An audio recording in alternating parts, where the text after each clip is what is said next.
Ayer presentábamos justamente acá a última hora porque fue una información que surgió ayer en la tardecita noche. Esta decisión de la Corte, ellos presentaron a través de la asesoría jurídica, Luis, una acción de inconstitucionalidad contra 10 a 12 artículos de la ley que habla de la presentación, la obligatoriedad de presentar declaraciones de bienes. La propia Corte, a través de asesoría, presenta ¿dónde? Ante la Corte, o sea, es parte, ¿verdad?, del proceso. Le aceptan, le admiten, la propia Corte vuelve a admitir su propio pedido, ¿verdad? Y queda obviamente atacados, mejor dicho, todos los artículos de esta... Quedan suspendidos. Quedan suspendidos, atacados la ley, le dicen, pero realmente quedan suspendidos, Quedan ¿verdad? suspendidos hasta que haya un fallo de fondo. Claro, la discusión es, Luis, el tema del fallo de fondo, justamente a eso quería llegar. El fallo de fondo, o sea, la cuestión de fondo, la discusión de fondo, de alguna manera la resuelven directamente de vuelta a los ministros de la Corte Suprema de Justicia, o sea, los miembros de la Sala Constitucional, que de vuelta son ellos, ¿verdad? Por eso, en algún momento, la mayoría hablaban ayer, imposible es que la propia Corte solicite ellos, o sea, que ellos soliciten el pedido, ellos mismos otra vez admitan, ellos mismos otra vez de vuelta tengan que estudiar la situación de fondo, ¿verdad? Porque son parte, ¿verdad? Lo que decían algunos, como el senador Peta, que vamos a escucharle en breve, me avisa cuando tenemos el material, es que ningún ministro de la Corte podía entender en este caso. Si ellos solicitaban la suspensión de estos artículos que permiten que ningún funcionario del Poder Judicial rinda cuentas a la ciudadanía o declare, mejor dicho, sus bienes, que es la palabra más correcta, ellos no podían ser los mismos que de vuelta admiten, tenía que ser otro grupo de abogados que están en una lista de la Corte. Hay un detalle que es fundamental, Patricia. La inconstitucionalidad no tiene efecto erga omnes. Es decir, solamente rige la suspensión de los artículos para la persona que presentó la solicitud. No es aplicable a otra persona que no sea la que presentó. O sea, los ministros de la Corte no se pueden beneficiar, ni ningún magistrado, solamente la funcionaria que presentó la solicitud. Claro, pero ella presenta, ahí está el tema, Luis. Ella presenta en representación de la Corte, tiene el poder autorizado desde el 2005 como asesora jurídica de la Corte y va la redundancia, con autorización de la Corte de ser ella quien hable en nombre de la Corte. De hecho, habla como asesora jurídica de la Corte. Por eso es la discusión de que ella misma otra vez, con el aval de los ministros de la Corte, presenta ese pedido y los ministros de la Corte le admiten y van a ser ellos que van a estudiar. Ahora, pero la presentación se hace, habría que ver cómo se hace la presentación, ¿verdad? O sea, cómo se representa a los ministros de la Corte. Bueno, exactamente. Porque los ministros de la Corte no pueden delegar una representación. Exactamente, pero vamos a escuchar inicialmente sobre esto, lo que decía específicamente el senador Eduardo Peta San Martín. Luego voy a pedir el otro audio que tiene que ver con la consulta que le dice quiénes son los abogados que deben inmiscuirse en esto o tratar el tema si no son los ministros de la Corte ni ningún miembro del Poder Judicial que se ve afectado. Pero vamos a escuchar esta primera parte que tiene que ver con la decisión de la Corte Suprema de Justicia. La medida es para que ningún ministro de Corte, ningún miembro del Tribunal de Apelaciones, ningún juez, ni de paz, ni nadie, informe nada. Con esto se va a complicar el tema de la investigación de un fiscal por enriquecimiento ilícito, por ejemplo. Ellos quedarán impunes de toda investigación de un enriquecimiento ilícito contra cualquiera del Poder Judicial. Entonces, ellos se debieron inhibir y todos los magistrados, es decir, hay un mecanismo en el Código de Organización Judicial que dice que en caso de inhibición de todos los componentes de la magistratura, deben entender abogados que están en una lista de 100 abogados que tiene la Corte normalmente en forma anual, que deben entender y reemplazar cuando haya inhibiciones o recusaciones de todo el Poder Judicial.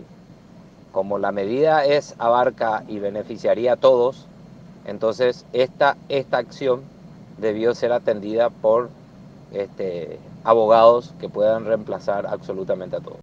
Bueno, Claro. acá en la consulta, Luis, lo que vos decías, Acá lo que dice él, que es la cuestión lógica, ¿verdad?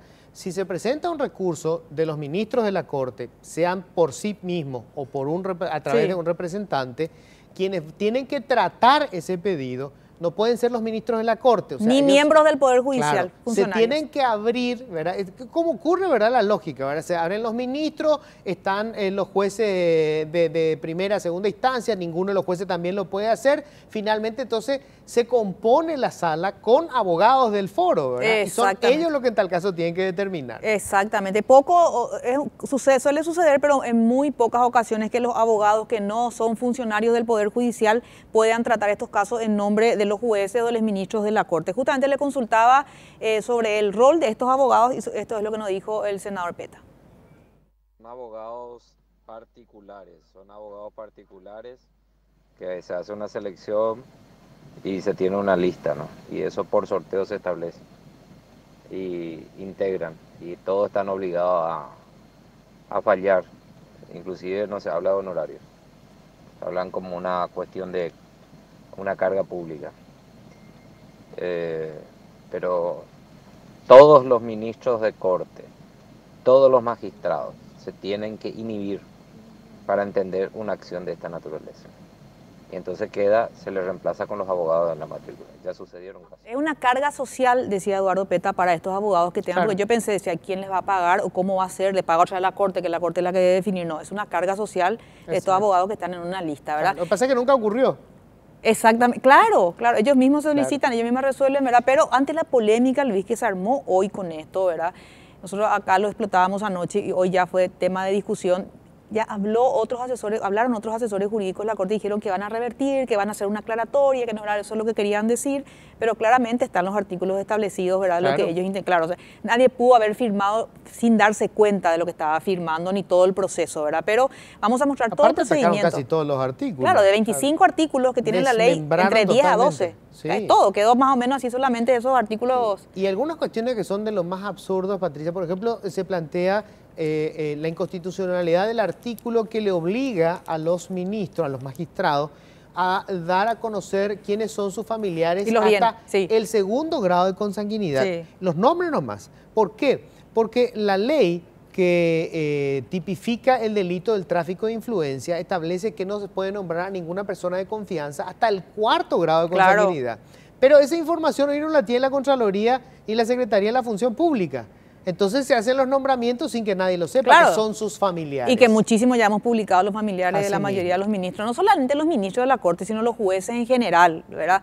Pero bueno, lo que quería comentarte es esto, que van a hacer supuestamente una aclaratoria, pero vamos a ver que eso es lo que la Corte de alguna forma iba a violentar otra vez, aparte de la Constitución Nacional, que habla de esto, está en el artículo de la Constitución Nacional, una resolución que ellos mismos en el 2003 habían instado a sus funcionarios a cumplir, y vamos a ver ahora en el video wall, que inclusive lo presentaban de esta manera, fue un lanzamiento donde decía más transparencia, mejor justicia. A ver si nos achican un poquitito, ¿verdad? Exactamente, ahí está la Corte Suprema de Justicia en su búsqueda por la transparencia, la lucha contra la corrupción, aplicando las convenciones internacionales, ¿verdad?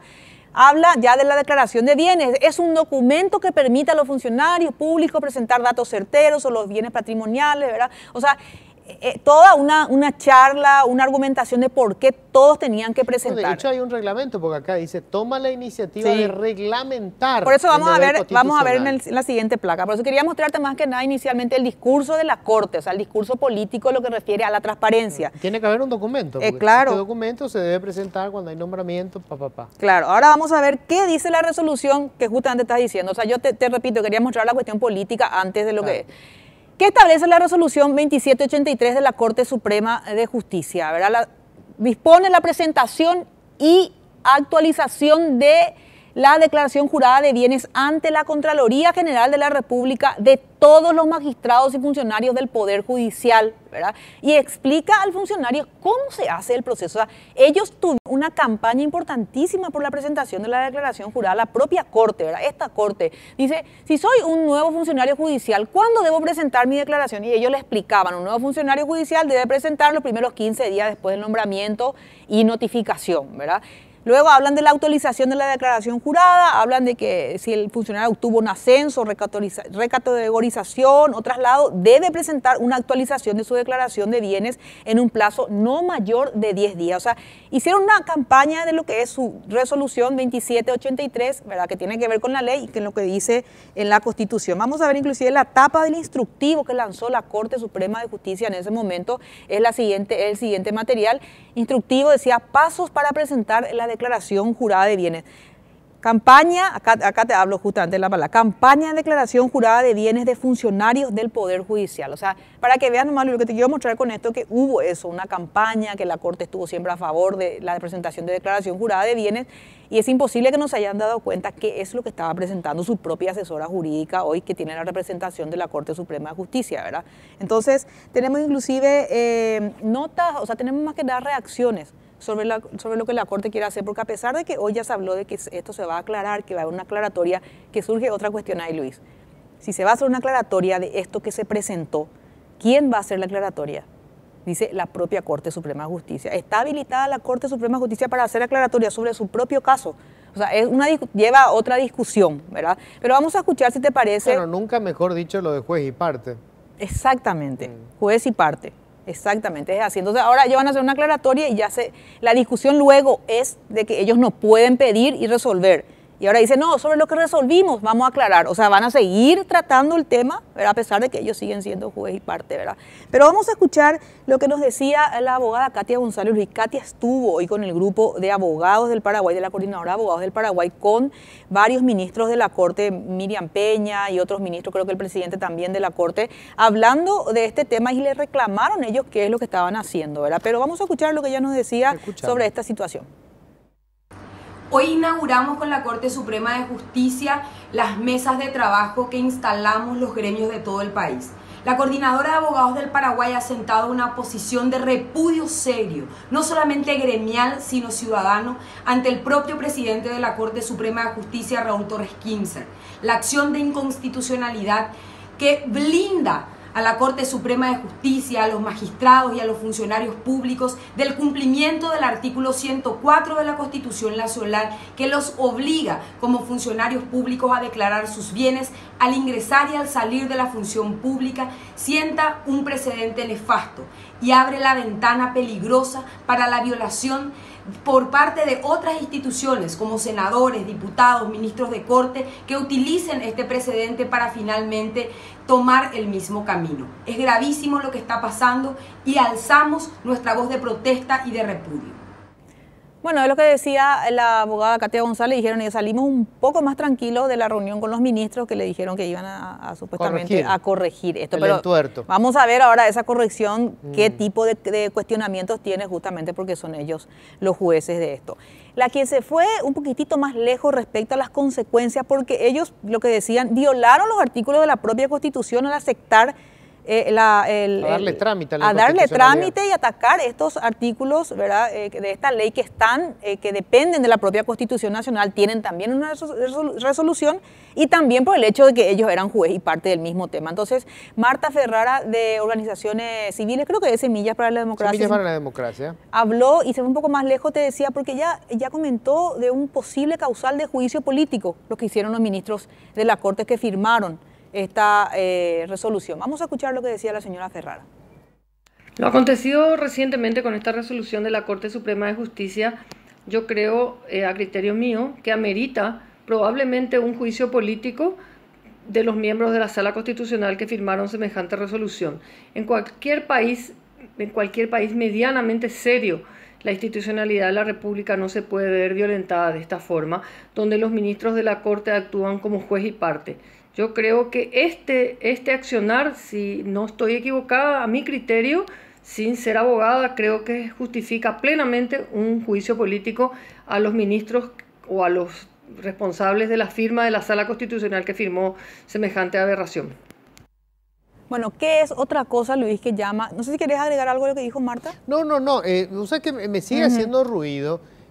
La Corte como institución, no puede delegar su representación en una abogada que presente un recurso y la directora en su nombre. Que es la directora de Asuntos Jurídicos de la Corte, ella Sí, no claro. es una abogada privada. Claro, Sí. claro. Pero de todas formas, o sea, el rol institucional que tiene ella no tiene que ver con esto, porque este es un interés de los ministros de la Corte con relación a una ley. O sea, los ministros, si se sienten de alguna manera afectados por una ley y la consideran inconstitucional, ellos tienen que individualmente accionar. No puede ser que colectivamente ellos, o sea, que ellos deleguen una supuesta representación en una persona, no importa el cargo que ocupe, y que ésta inicie la acción ante ellos mismos. Hay una cuestión acá que es absolutamente... Yo creo que en esa delegación misma ya hay una irregularidad grave, Patricia. Sí, y otra, ya que te vas a eso, no quería entrar mucho, pero otra discusión que se da respecto a la delegación de mandato que tenía la asesoría jurídica de la Corte es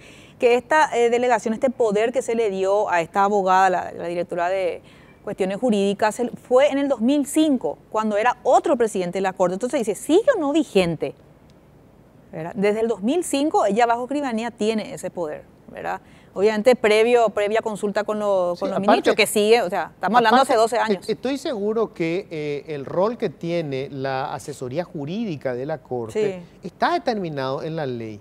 Y estoy casi seguro, Patricia, que esta acción no forma parte de la... y eso va a ser más grave. De lo que eventualmente puede ser el rol de una funcionaria de menor rango, porque estamos hablando de una presentación, digamos, sumamente delicada. Y vuelvo a repetir, la inconstitucionalidad no tiene efecto erga omnes, es solamente para la persona que presenta o en determinadas ocasiones una asociación, por ejemplo, ¿verdad? No te olvides la Fiscalía. La Fiscalía sí presentó, recordar el tema de la declaración de bienes con Javier Díaz Verón y compañía. Todas las autoridades tampoco no podían presentar porque tenían una acción de inconstitucionalidad para no presentar declaración de bienes ante la Contraloría. Fue uno de los motivos justamente que le estaban cuestionando a Javier Díaz Verón, por ejemplo. Claro, pero fíjate que fue el fiscal general del Estado el que hizo la presentación.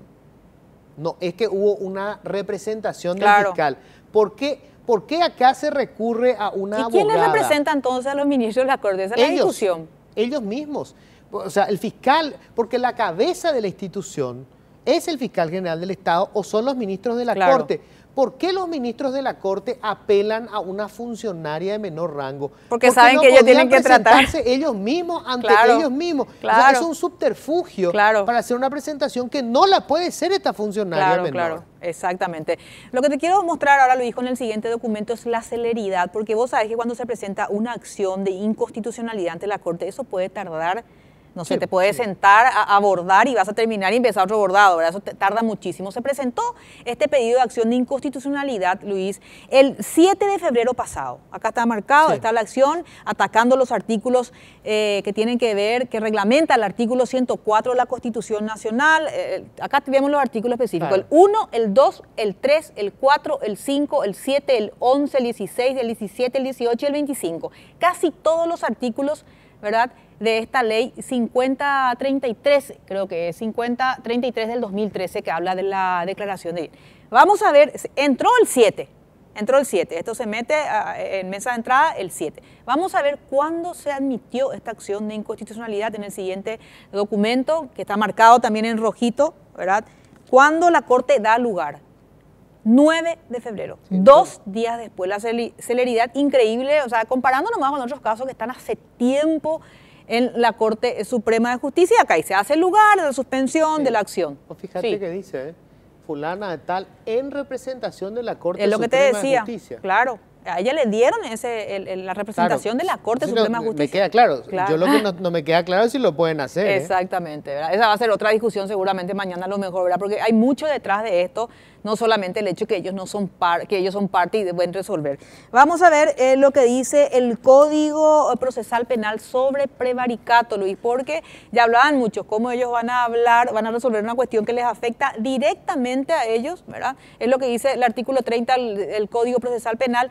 El juez, árbitro u otro funcionario que teniendo a su cargo la dirección o decisión de algún asunto jurídico resolviera violando el derecho para favorecer o perjudicar a una de las partes, será castigado con pena privativa de libertad de 2 a 5 años. En los casos especialmente graves, la pena privativa de libertad podrá ser hasta 10 años. En este caso, ellos son parte O sea, ellos se benefician. En este caso hablan de la decisión que se debiera, violando el derecho para favorecer, ¿verdad? En este caso, no, claro, no, acá en realidad se refiere a cualquier resolución de un juez que vaya contra el derecho, eso es prevaricar. Claro, y en este caso no, también donde de alguna forma viole para favorecer sí mismo. No, para favorecer o perjudicar una de las partes. Claro, y en este caso, claro, a lo que voy nomás que en este caso ellos mismos se favorecieron. No estoy diciendo que este es el caso de los... Sí, pero en realidad, Patricia, el prevaricar no tiene que ver con que vos falles a favor o en contra tuya, sino que vos falles en contra del derecho. Claro. Acá violaron la ley con esta resolución y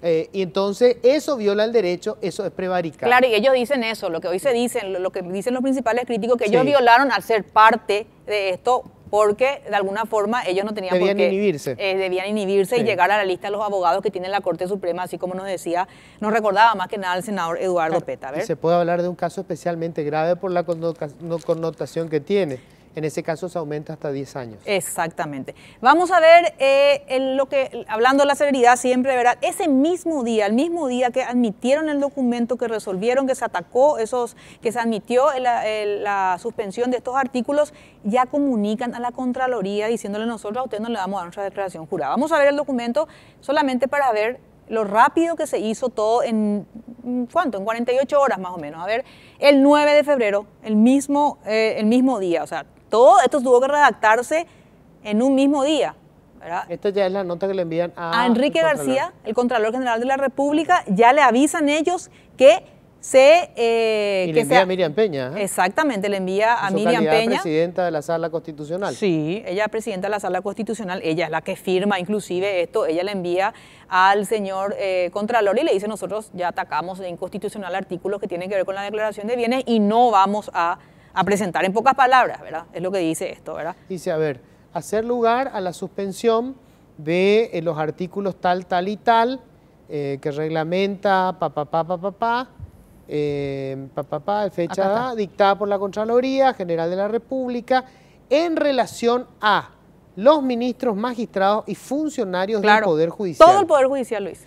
Acá yo te insisto que hay una cuestión que me hace mucho ruido. O sea, ellos resuelven suspender los efectos para prácticamente todo el Poder Judicial. No es que prácticamente para todo el Poder Judicial. Sí, ellos hasta el último funcionario. Y funcionarios del Poder Judicial. Exactamente. Leí cuestiones así, el caso de los funcionarios, o sea, es largo las argumentaciones. Uno de ellos, por ejemplo, decía que un contratado, por ejemplo, no es funcionario y la ley habla del funcionario. Entonces el contratado no puede rendir cuenta. Entonces es como, por ese motivo atacan el artículo que habla del funcionario, por ejemplo. Claro. Pero, o sea, es larga la argumentación. Vamos a ver a quién otro comunicaron en ese mismo día rápidamente a la ministra de Hacienda. También el 9 de febrero, rápidamente, el mismo documento que acabamos de leer a Lea Jiménez, comunicándole lo mismo que le comunicaron a la Contraloría. El otro documento, por favor, la comunicación a la Secretaría de la Función Pública, que es otro órgano de control. También le dicen a la Secretaría de la Función Pública, nosotros ya atacamos de inconstitucionales estos artículos. Y por último, comunica a la Abogacía del Tesoro. Hay otro documento más. Lo que quiero mostrar nomás con esto, Luis, es que todo en un mismo día, en menos de 48 horas se presentó, se admitió y se comunicó. Se cerró el expediente ahí, ¿verdad? Y todo con la firma de la ministra de la Corte, Miriam Peña, ¿verdad? Que, no sé, me dijeron hoy algunos abogados que supuestamente ella les dijo que no entendió de esta manera lo que había firmado, ¿verdad? Que no creyó que iban a atacar tantos artículos. No sé si pudiera ser cierto o no, ¿verdad? Pero es una versión. Lo que firmó no puede seguir en la Corte. Supuestamente, o sea, no le dijo a algunos abogados que puede quienes firmar hablé una hoy. Cuestión de esta magnitud y decir, uy, no entendí lo que estaba firmando. Supuestamente en la reunión que tuvo con los abogados que están en una coordinadora, que estaban varios, aparentemente se excusó de esa manera. Yo no puedo afirmar que eso sea así, pero es la versión que dieron varios abogados que estuvieron ahí, ¿verdad? Que dicen, bueno, por lo menos sabemos que esto no va a volver a pasar, pero bueno, siguen atacados por inconstitucional, todavía no se... todavía no hay un fallo. Todavía no hay una aclaratoria que debe hacer los ministros de la Corte, por ejemplo. Claro, o sea, no, es un entuerto difícil de solucionar. Es así. Bueno, qué bárbaro, qué menjunje, qué menjunje. Lo cierto y lo concreto, si te perdiste un poco, básicamente lo que hizo la Corte, ¿qué es lo que hizo la Corte? Suspendió para ella, la Corte y todos los funcionarios del Poder Judicial la obligación que tiene todo funcionario del Estado de hacer una declaración sobre sus bienes sobre quiénes son los miembros de su familia hasta el 2º grado de consanguinidad para que no puedan nombrar a sus parientes en los cargos de confianza. Y cuarto de afinidad. Y cuarto de afinidad. Sí. O sea, básicamente un blindaje para el Poder Judicial. De eso se trata, ¿verdad? Creamos ciudadanos de primera, que son los funcionarios del Poder Judicial, y nosotros, el resto, ¿verdad? Los que estamos acá mirando el video wall. O los funcionarios, en este caso, del Poder Legislativo Sí, claro, y el Poder todo, Ejecutivo, que están todo lo otro. obligadísimos también, así como lo dice la Constitución y las leyes.